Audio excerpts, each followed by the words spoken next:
Eric wants to know, was there ever a discussion of putting the tag titles on Vince and Shane McMahon? And why didn't that father and son duo tag team reign ever happen? I'm sure there was discussion about it at some point, one way or the other. There were probably a lot of what ifs and would have been a lot of heat, but for whatever reason, just never really happened. I thought that they were a great duo. It was during a time of just immense heat for Vince and the corporation. Shane was a big part of that. So I think that without a doubt, it was discussed, but nothing really ever came to fruition, obviously. But I do think that it would have been, I thought that would have been solid, man. People would have talked about that. They would have liked that. The promoter and my boy Blue. Yeah. I mean, won the pony. My boy Blue.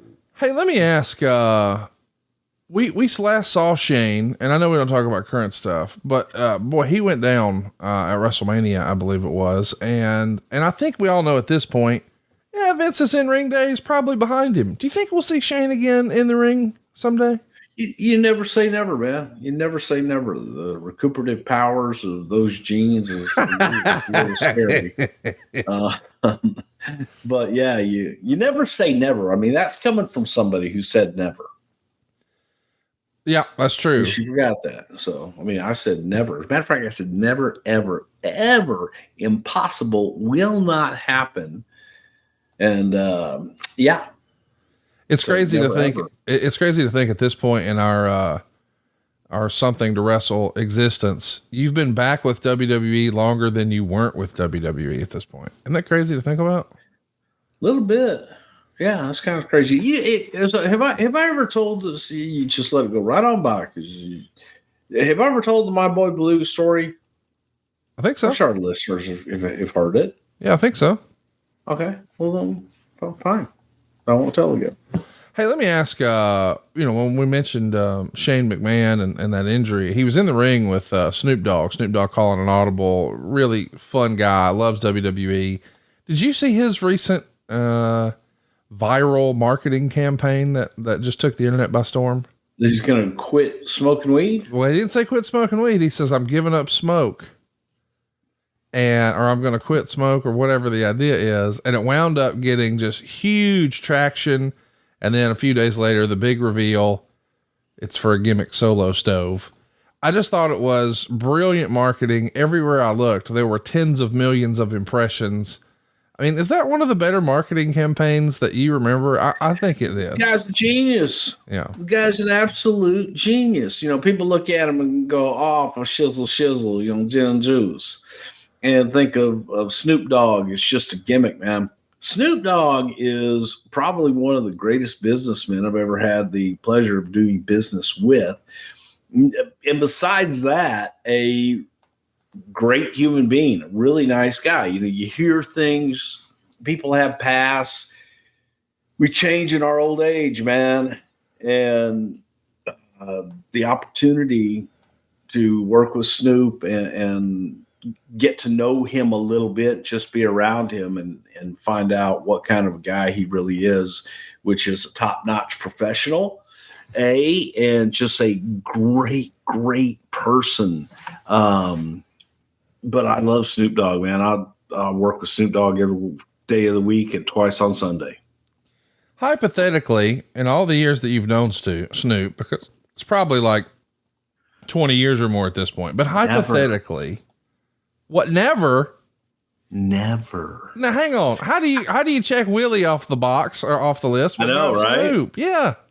I know, because every encounter with Snoop has been corporate, like while we were working. Yeah.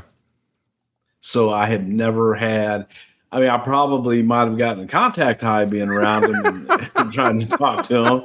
As a matter of fact, in the Allstate arena in Chicago one time, but so that's probably why. But with Willie was after hours, and Willie was Willie, and I'll never smoke weed with Willie again. All that shit's true, man. You wake up in a pile of your own drool and vomit. Just I would not for those of you if that is on your bucket list, I hope the other part of your bucket list includes a bucket. Oh, to catch your puke and everything else, because Willie will put you under the bed. Well, that's a shame, but there's still time. Maybe you and Snoop can get together over a solo stove one day.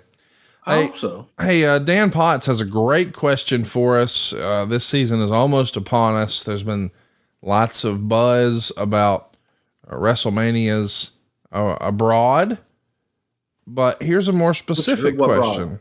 Dan wants to know, what is the one venue you wish you could have that could have hosted a WrestleMania? Is there a venue, like a building anywhere in the world where you're like, man, imagine how cool a WrestleMania there would be?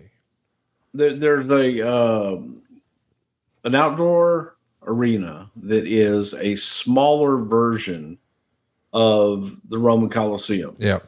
It's in Italy. It looks just like it. We've done an event there before, but man,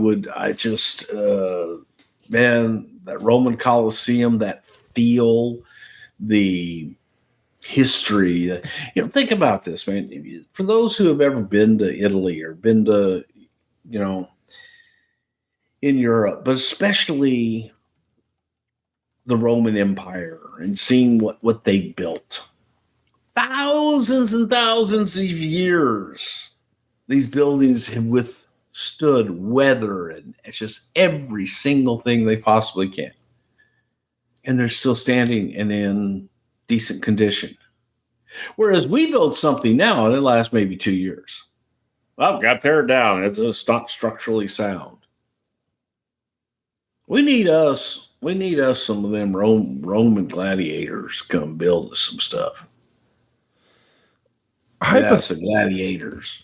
I know that it's not a WrestleMania venue just based on, capacity, but I was talking to Eric the other day about how much I wish that WCW, was able to run a Halloween Havoc in that new Las Vegas Sphere. Can you imagine the way that's going to look? Cause I understand that the UFC is going to be running a fight there next year. And I know it would require a lot of programming and pre-planning for, the way you would use that video wall that's just all encompassing. But I know that's too small for a WrestleMania, but wouldn't a wrestling show look badass in the Sphere? I'm sure it would. Yeah. I think it would be neat. I've seen the outside, never seen the inside. I haven't been inside of it yet. Right. But absolutely, man. I thought that was pretty cool. They showed the drone backstage of the drone footage from the Formula One race the other day, which was absolutely amazing. And it's funny when, because we do drones and we have outdoor arenas and you watch, usually it's kids, that just sit there with a joystick. Yeah. Like you're playing Miss Pac-Man. Yes. And just they're watching on a little screen and they make these drones do the most amazing things. Yes. And it's like nothing to them. Whereas, pulling out of my garage, I got this. Hell, don't you tell me how to drive, woman. Oh my God.